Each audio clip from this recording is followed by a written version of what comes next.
ही what's up guys, welcome back once again. ये कहानी है रिडिक नाम के एक आदमी की जो इतना बहादुर था कि उसके दुश्मन उसके लाख कोशिश के बाद भी मार नहीं पाते। लेकिन रिडिक के लाइफ में ऐसा क्या हुआ जिससे उसकी पूरी जिंदगी बदल जाती है। कहानी की शुरुआत एक वीरान प्लैनेट से होती है जहां बहुत से जंगली जानवर घूम रहे हैं। तभी जमीन में से एक हाथ बाहर आता है जो उस पर हमला करते एक जानवर को मार देता है और ये हाथ था रिडिक का। रिडिक बड़ी मुश्किल से अपने आप को जमीन से बाहर निकालता है और तभी वो रियलाइज करता है कि उसका पैर टूट चुका है, जो देखकर वो अपने पैर को घसीटते हुए दो पत्थरों के बीच में लेकर जाता है, फिर उसे सीधा करता है। लेकिन तभी अचानक एक भेड़िए जैसा कुछ जानवर उसे अपनी तरफ आते हुए दिखाई देता है। उनसे बचने के लिए वो वहां से भागता है। अब भागते हुए वो एक पानी के लेक के पास पहुंचता है जहां से वो पानी पीकर पास की ही गुफा में छुप जाता है। तभी अचानक वो जानवर उसके पीछे आ रहे वो भी उससे तालाब के पास आते हैं। वो वहां पानी पी रहा होता है कि तभी अचानक पानी में से दो स्टील के वेपन जैसे जानवर बाहर आते हैं जो उन भेड़िए में से एक को मार देते हैं। अब ये सब देखकर भेड़ियों के बाकी साथी वहां से भाग चुके थे। ये सब रिडिक भी देख रहा होता है। तभी अचानक उसे एहसास होता है कि एक पानी का जानवर उसके पीछे ही है जिसे वो उसे लड़ता है, पर रिडिक उसके सामने टिक नहीं सकता। इस वजह से वो उस क्रिएचर के मुंह में एक लकड़ी फंसा देता है और इस बीच वो एक गुफा के एक दराज के बाहर निकल जाता है। वो जानता है कि वो उसे टूटे हुए पैर के साथ ज्यादा दिन उस प्लैनेट पर जिंदा नहीं रह पाएगा, जिसका मतलब था सबसे पहले उसे एक सेफ जगह ढूंढनी होगी जहां वो अपने पैर को ठीक कर सके। ये सोचकर वो अपने ठीक पैर से बंधी एक स्टील प्लेट से निकालकर अपने जख्मी पैर में पहन लेता है। अब वो बड़ी गुफा में जाता है जहाँ एक बड़े से पत्थर के नीचे खुद को छिपा लेता है। इसी पल को याद करने लगता है जब वो यहाँ तक कैसे पहुंचा। असल में दोस्तों, रिडिक एक समय पर नेक्रोमोंगर नाम की एक कम्युनिटी का लॉर्ड मार्शल था। अब यहाँ वो अपने रोल से कुछ ज्यादा खुश नहीं था क्योंकि उसके सब्जेक्ट में बहुत से लोग उसे मारना चाहते। असल में यहाँ एक सिस्टम है, जो कोई भी पुराने लॉर्ड मार्शल को मारेगा वो नया लॉर्ड मार्शल बनेगा और यही वजह है कि रिडिक को सभी मारना चाहते हैं। असल में रिडिक उस प्लैनेट का था ही नहीं, उसकी आंखें भी नॉर्मल लोगों से काफी अलग थी। तभी अचानक वाको उसे एक प्लैनेट के बारे में बताता है जहां रिडिक जैसे लोग रहते हैं और उसने उस प्लैनेट को देखा है जिसका नाम है फ्यूरिया। अब अपने होम टाउन की बात सुनकर वो काफी डेस्परेट हो जाता है क्योंकि वो इस जगह का लॉर्ड मार्शल बनकर भी खुश नहीं था। इस वजह से वाको से उस जगह की लोकेशन बताने के लिए कहता है, पर जैसे हर चीज की ये कीमत होती है उसी तरह वाको को भी बदले में कुछ चाहिए था और वो था उस प्लैनेट का लॉर्ड मार्शल बनना।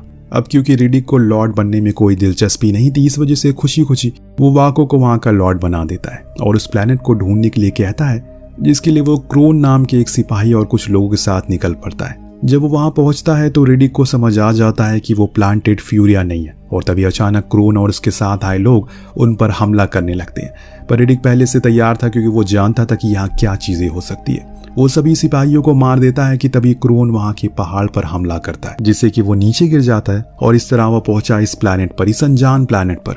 इन सब के बाद कहानी वापस प्रेजेंट में आती है। अब उसका पैर ठीक हो चुका है पर अब वो जगह पर सरवाइव करने का रास्ता ढूंढने लगता है। वो पानी से मछलियां निकाल कर खाता है और आग जलाता है जिससे जानवर उसे दूर रहते हैं।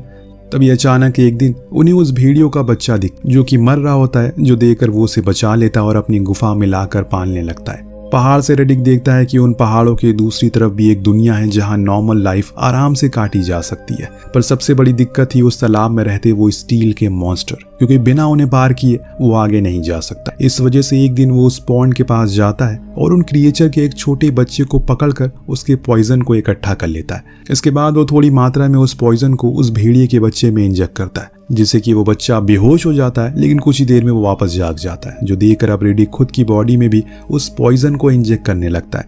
वो रोज थोड़ी थोड़ी मात्रा में उस पॉइजन को इंजेक्ट करता रहता है जिससे कुछ टाइम बाद वो इम्यून हो जाता है। इसके बाद वो उस मॉन्स्टर से लड़ने के लिए जाता है। असल में वो मॉन्स्टर काफी ज्यादा खतरनाक था, पर रिडिक उसमें से एक को मार देता है और जब दूसरे मॉन्स्टर उस पर हमला करता है तो वो अपने भेड़ियों को लेकर उसके नीचे उसे काटते हुए निकल जाता है और इस तरह वो दूसरी तरफ पहुंच जाता है। अब यहाँ थोड़ा टाइम बीत चुका है और रिडिक का भेड़िया बड़ा हो चुका है। वो दोनों एक साथ काफी खुश है। तभी अचानक एक दिन वो भेड़िया एक मेटल की बॉल लाकर रिडिक को देता है जिससे कि वो समझ जाता है कि वहाँ आसपास कहीं ह्यूमन का, कहीं इंसानों का ठिकाना है। इस वजह से वो वहाँ थोड़ा सर्च करता और तभी उसे दूर एक स्पेस स्टेशन दिखाई पड़ता है।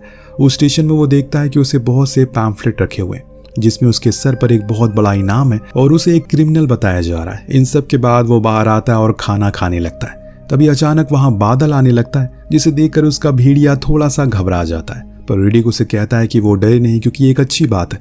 तभी दूर से उसे हलचल दिखाई देती है और जब वो अपनी आंखों का इस्तेमाल करता है तो देखता है ज़मीन के अंदर बहुत से डेमोनिक क्रिएचर हैं जो बारिश की वजह से बाहर आने वाले। अब ये सब देखकर वो तुरंत वहाँ लगी मशीन से खुद को स्कैन करता है ताकि कोई उसे बचाने या पकड़ने के लिए वहाँ पर आए, क्योंकि वहाँ से निकलने के लिए उसे एक जहाज़ चाहिए था। और उसके सिग्नल भेजते ही वहाँ पर असल में एक जहाज़ आ जाती है। अब उस बाउंटी हंटर के ग्रुप का लीडर होता है संटाना, जो कि काफ़ी ज़्यादा एरोगेंट था। जब वो वहाँ लैंड करता है तो वहाँ लिखे रिडिक के मैसेज को पढ़ने लगता, जिसमें लिखा था अगर अपनी जान प्यारी है तो वहाँ एक जहाज़ छोड़ दो और चले जाओ। पर संटाना ये देखकर बहुत ज़्यादा गुस्से में आ जाता है और रिडिक पर चिल्लाते हुए कहता है कि वो उसका सर काट कर ही अपने साथ ले जाएगा। इसके बाद वो और उसका क्रू वहाँ अपना ठिकाना बना लेते हैं। अब यहाँ संटाना की शिप में एक कैदी होती है जिसे वो उस प्लेनेट पर छोड़ देता है। जब वो भागती है तो उसे पीछे से शूट कर देता है और ये सब कुछ रिडिक दूर से देख रहा था। तभी अचानक वहाँ एक दूसरे शिप भी आने लगता है जिसे संटाना को बिल्कुल अच्छा नहीं लगता और वो इस शिप को वापस जाने का ऑर्डर देता है। लेकिन इसके बाद भी वो शिप वहाँ पर लैंड करता है और उसमें से बाहर आता है कर्नल जॉन, जो कि एक मर्सनरी था। अब वो संटाना से कहता है कि वो उसके काम में दखल ना दे। इसके बाद वो भी वहाँ अपना सेटअप लगाने लगता है। रात होते ही रिडिक अपना काम स्टार्ट करता है। वो एक एक करके संटाना के लोगों को मारने लगता है। पहले वो कुछ जाल बिछाता है। जब तक वो संटाना को समझ में आता तब तक उसके 2 लोग मर चुके थे। तभी अचानक 2 और लोग जो अंधेरे में फायरिंग कर रहे होते हैं उनमें से एक को रिडिक उठा कर ले जाता है। इधर हम देख पाते हैं कि संटाना का लगाया हुआ ट्रैकर सिस्टम भी रिडिक का भेड़िया खराब कर देता है, जिससे कि वो और ज्यादा परेशान हो जाते हैं। इस तरह रिडिक एक ही रात में संटाना के 3 सिपाहियों को मारने में कामयाब था। अब इस चीज को देखकर बाकी लोग काफी घबरा जाते हैं। उन्हें समझ आ जाता है कि वो रिडिक को ऐसे नहीं हरा सकते। वहीं दूसरी तरफ जॉन के लोग स्पेस स्टेशन के अंदर बैठकर सब कुछ देख रहे थे। असल में संटाना ने उसके और अपने शिप की पावर बैटरीज को एक सेफ में बंद करके रखा है, जिसकी चाबी उसके गले में होती है, क्योंकि वो जानता है कि रिडिक को एक शिप चाहिए, पर बिना पावर के वो किसी काम की नहीं है। ताकि अब हालत सही नहीं है, इस वजह से संटाना जॉन से मदद मांगने के लिए जाता है। और इस बार जॉन उसकी मदद करने से मना करता है। लेकिन जब संटाना उसे रिक्वेस्ट करता है तो जॉन उसे अपने असिस्टेंट दहाल के अंदर काम करने के लिए कहता है। पर यहाँ संटाना को ये मंजूर नहीं होता, क्योंकि उसे लड़कियां सिर्फ खेलने की चीज लगती है और इस वजह से ढाल की बॉडी को वो गलत तरीके से छूता है। यहाँ ढाल भी उसे कुछ कम नहीं थी, वो इतनी बुरी तरह उसे मारती है कि वो खून से लथपथ हो जाता है। इसके बाद जॉन उससे कहता है कि वो उसकी मदद करेगा, पर उसकी एक कंडीशन है, उसे रिडिक 1 दिन के लिए जिंदा चाहिए। उसके बाद संटाना जो चाहे उसके साथ कर सकता है। ये बात उसे समझ नहीं आती। वो जॉन से पूछता है कि आखिर वो रिडिक को जिंदा पकड़ना क्यों चाहता है, जिस पर वो कोई जवाब नहीं देता। इसके बाद जब संटाना उसकी कंडीशन मान लेता है तो जॉन अपनी टीम के साथ रिडिक को ढूंढने में लगता है। वो जानता था कि रिडिक रात में शिकार करता है, इसी वजह से वो उसे दिन में पकड़ने के लिए जाता है। तभी अचानक उसे रिडिक का भेड़िया दिखाई देता है और अब वो लोग समझ जाते हैं कि वो भेड़िया वापस जाएगा तो रिडिक के पास ही। इसी वजह से वो उसे शूट करके एक ट्रैकर लगा देते हैं और अब वो उसका पीछा करना शुरू करते हैं। वो भेड़िया भागते हुए रिडिक की गुफा तक पहुंचता है। उसका पीछा करते हुए जॉन और उसके साथी भी वहां आ चुके थे।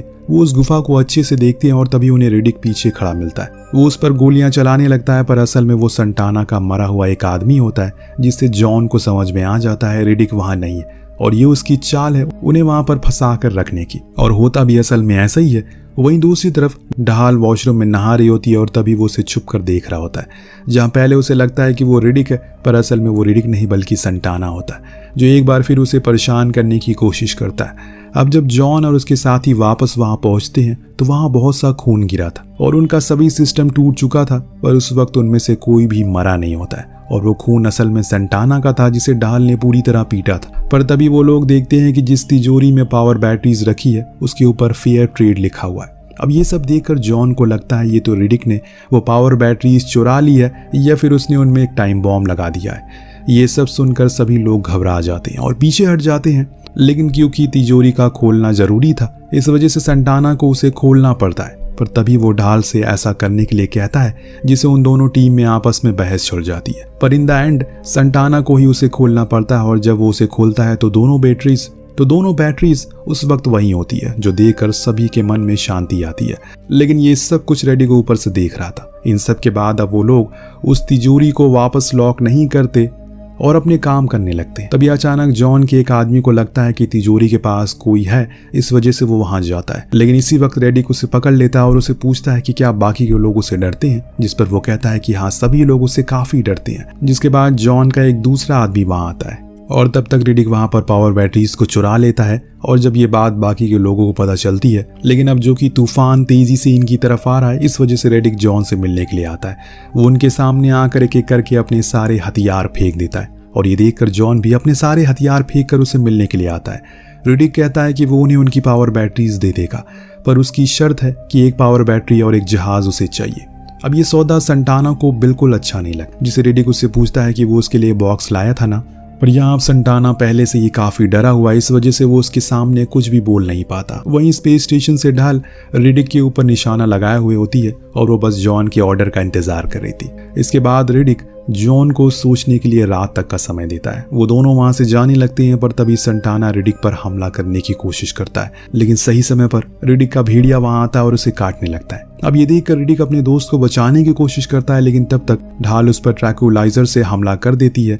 इस बीच संटाना उस भेड़िए को बहुत सी गोलियां मार देता है, पर रिडिक उस वक्त कुछ भी नहीं कर पाता और आखिर में जॉन उसे मारकर बेहोश कर देता है। इसके बाद वो लोग उसे जंजीरों से बांधकर स्पेस स्टेशन लेकर आते हैं। तभी जॉन उसे होश में लाता है और होश में आते ही रिडिक कहता है कि वो संटाना को उसी की तलवार से मार देगा अगर उसके हाथ खुल गए तो जॉन उसे पूछता है कि 10 साल पहले उसे एक स्पेसशिप से लाया जा रहा था, तो जॉन का बेटा भी उसी शिप में था, और जब आखिर में रिडिक वहां से बचकर भागा तो क्या जॉन का बेटा बच पाया था। अब ये सब सुनकर रिडिक पहले तो कुछ जवाब नहीं देता, फिर बाद में कहा कि नहीं, वो नहीं बचा।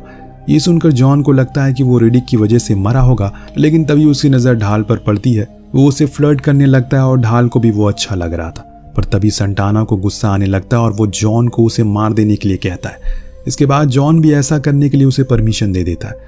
अब संटाना रिडिक को मारने ही वाला होता है कि तभी अचानक बाहर से जोर जोर से आवाजें आने लगती है और बारिश शुरू हो जाती है। ये सब देखकर वो लोग सारे दरवाजे बंद कर देते हैं, पर तभी अचानक बहुत से क्रिएचर उन पर हमला करने लगते हैं। वो 2 मिनट के अंदर उनमें से 2 लोगों को मार भी देते हैं।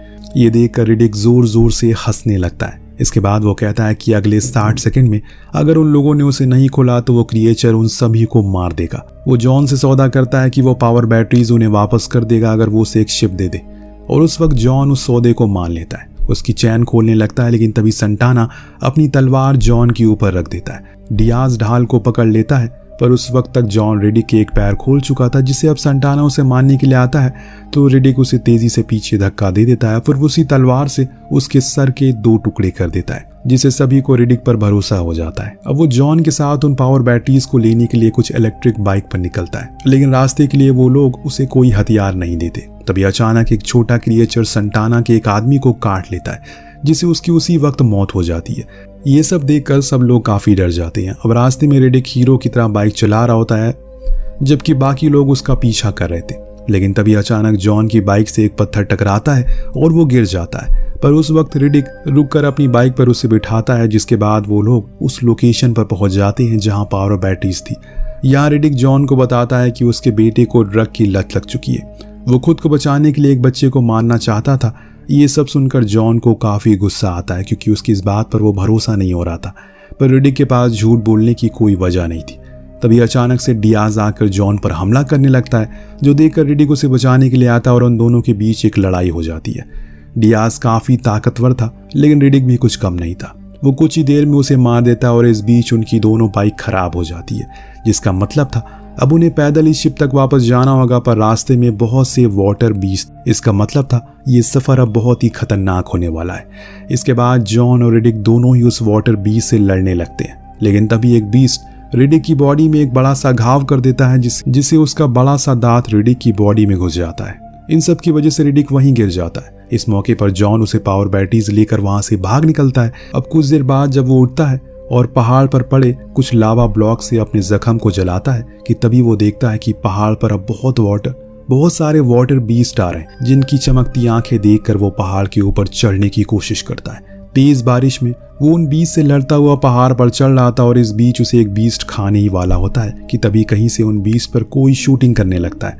असल में ये जॉन था, जो अपनी शिप लेकर वहां आ चुका है। वो रिडिक की मदद कर और उसे ऊपर खींच लेता है। इसके बाद अपने वादे के अकॉर्डिंग जॉन रिडिक को एक शिप दे देता है और इस तरह से वो सभी लोग अलग हो जाते हैं। इसके बाद रिडिक वापस से वाको को ढूंढने के लिए जाता है, जो बहुत सी पावर का मालिक बन चुका है। उसे अपने लोगों पर जादू कर रखा है जिसे कोई उसके अगेंस्ट ना बोल सके। जब वो क्रोन से मिलता है तो वो उसे मार देता है और इसी के साथ ये कहानी यहीं पर समाप्त हो जाती है। क्या वो वापस से लॉर्ड मार्शल बन पाएगा? हमें कमेंट करके जरूर बताएगा। मिलते हैं अगली वीडियो में। Thank you so much watching. Peace out.